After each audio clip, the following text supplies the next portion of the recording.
Hi ಎಲ್ಲರೂ ಹೇಗಿದ್ದೀರಾ? ಎಲ್ಲರೂ ಚೆನ್ನಾಗಿದ್ದೀರಾ ಅಂತ ತಿಳ್ಕೊತೀನಿ. ಇವತ್ತು ನಾನು ಶಾವಿಗೆ ಉಪ್ಪಿಟ್ಟು ಹೇಗೆ ಮಾಡೋದು ಅಂತ ತೋರಿಸ್ಕೊಡ್ತೀನಿ ಬನ್ನಿ. ತುಂಬ ಈಸಿಯಾಗಿ ಮಾಡ್ಕೋಬೋದು. ನಾನಿಲ್ಲಿ ಮೊದಲಿಗೆ ಕಡಾಯಿ ಇಟ್ಕೊಂಡು ಸ್ವಲ್ಪ ಎಣ್ಣೆ, ಸಾಸಿವೆ ಮತ್ತು ಜೀರಿಗೆ, ಕಡಲೆಬೇಳೆ ಹಾಕ್ಕೊಂಡು ಚೆನ್ನಾಗಿ ರೋಸ್ಟ್ ಮಾಡ್ಕೊತಿದ್ದೀನಿ. ನೀವು ಅಷ್ಟೇ ಎಷ್ಟು ಕಡಲೆಬೇಳೆ ರೋಸ್ಟ್ ಮಾಡ್ತೀರಾ ಉಪ್ಪಿಟ್ಟು ತುಂಬ ಚೆನ್ನಾಗಿ ಬರುತ್ತೆ. ಉಪ್ಪಿಟ್ಟೆ ಅಂತ ಅಲ್ಲ, ಪ್ರತಿಯೊಂದು ಅಡುಗೆಗೂ ಕಡಲೆಬೇಳೆ ಚೆನ್ನಾಗಿ ರೋಸ್ಟ್ ಮಾಡಬೇಕು. ರೋಸ್ಟ್ ಮಾಡಿದ್ರೆ ಚೆನ್ನಾಗಿ ಬರುತ್ತೆ.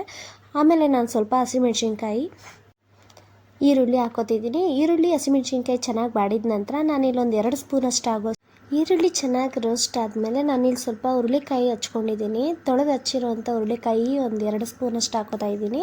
ನೆಕ್ಸ್ಟ್ ಕ್ಯಾರೆಟ್ ಹಾಕೋತಾ ಇದ್ದೀನಿ.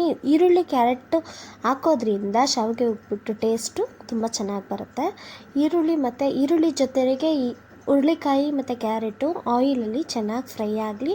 ಇದು ಚೆನ್ನಾಗಿ ಫ್ರೈ ಆಗಬೇಕು ಅಂದರೆ ನಾವು ಸ್ವಲ್ಪ ಉಪ್ಪು ಹಾಕಬೇಕು. ಸ್ವಲ್ಪ ನಾನಿಲ್ಲಿ ಉಪ್ಪು ಆ್ಯಡ್ ಮಾಡಿದ್ದೀನಿ. ತರಕಾರಿ ಚೆನ್ನಾಗಿ ಬೇಯೋ ತನಕ ನಾವು ಸ್ವಲ್ಪ ಲೋ ಫ್ಲೇಮಲ್ಲೇ ಬೇಯಿಸಬೇಕಾಗತ್ತೆ. ಲೋ ಫ್ಲೇಮಲ್ಲಿ ಬೇಯಿಸಿದಾದ್ಮೇಲೆ ನಾವು ಇದಕ್ಕೆ ಸ್ವಲ್ಪ ವಾಟರ್ ಆ್ಯಡ್ ಮಾಡಬೇಕಾಗತ್ತೆ. ನಾವು ಎಷ್ಟು ಶಾವಿಗೆ ತೊಗೊಂಡಿರ್ತೀವಿ, ಒಂದು ಬೌಲ್ ಶಾವಿಗೆ ತೊಗೊಂಡ್ರೆ 2 ಕಪ್ಪು ವಾಟರ್ ಆ್ಯಡ್ ಮಾಡಬೇಕಾಗತ್ತೆ. ನಾನಿಲ್ಲಿ ಇವಾಗ ಸ್ವಲ್ಪ ವಾಟರ್ ಆ್ಯಡ್ ಮಾಡ್ತಾಯಿದ್ದೀನಿ. ನಾನಿಲ್ಲಿ 3 ಲೋಟ ನೀರನ್ನ ಆ್ಯಡ್ ಮಾಡ್ತಾಯಿದ್ದೀನಿ. ಅಂದರೆ ನಾನು 1.5 ಲೋಟದಷ್ಟು ಶಾವಿಗೆ ತೊಗೊಂಡಿದ್ದೀನಿ. ಶಾವಿಗೆನ ಯಾವತ್ತೂ ಅಷ್ಟೇ ರೋಸ್ಟ್ ಮಾಡಿಬಿಟ್ಟೇನೆ ನಾವು ಉಪ್ಪಿಟ್ಟಿಗೆ ಹಾಕಬೇಕಾಗತ್ತೆ. ಕೆಲವೊಬ್ಬರು ಹಾಗೆ ಹಾಕ್ತಾರೆ. ಹಾಗೆ ಹಾಕೋದ್ರಿಂದ ಮುದ್ದೆ ಆಗುತ್ತೆ. ಸೊ ನೀವು ಚೆನ್ನಾಗಿ ಬಾಯ್ಲ್ಡ್ ಆಗಿದ ತಕ್ಷಣ ಶಾವಿಗೆನ ನಾವು ಸ್ವಲ್ಪ ಆಯಿಲ್ ಹಾಕ್ಬಿಟ್ಟು ರೋಸ್ಟ್ ಮಾಡಿ ನಾವು ಯಾವಾಗ ನೀರಿಗೆ ಆ್ಯಡ್ ಮಾಡ್ತೀವಿ ಆವಾಗ ಶಾವಿಗೆ ಚೆನ್ನಾಗಿ ಉದುರಾಗಿ ಬರುತ್ತೆ. ಒಂದು ಸತಿ ನೀವು ಟ್ರೈ ಮಾಡಿ ನೋಡಿ. ಹಾಗೆ ನಾನು ನೀರು ಕುದೀತಿರ್ಬೇಕಾದ್ರೆ ಸ್ವಲ್ಪ ತೆಂಗಿನಕಾಯಿ ತುರಿ ಹಾಕಿದ್ದೀನಿ. ಸೊ ನೀವು ಸ್ವಲ್ಪ ಹಾಕ್ಕೊಳ್ಳಿ.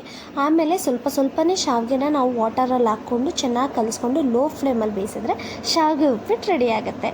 ಈ ಶಾವಿಗೆ ಉಪ್ಪಿಟ್ಟು ನಿಮ್ಗೆ ಇಷ್ಟ ಆಗಿದ್ರೆ ಪ್ಲೀಸ್ ಸಬ್ಸ್ಕ್ರೈಬ್ ಮಾಡ್ಕೊಂಡು ಒಂದು ಲೈಕ್ ಮಾಡಿ. Thank you for watching.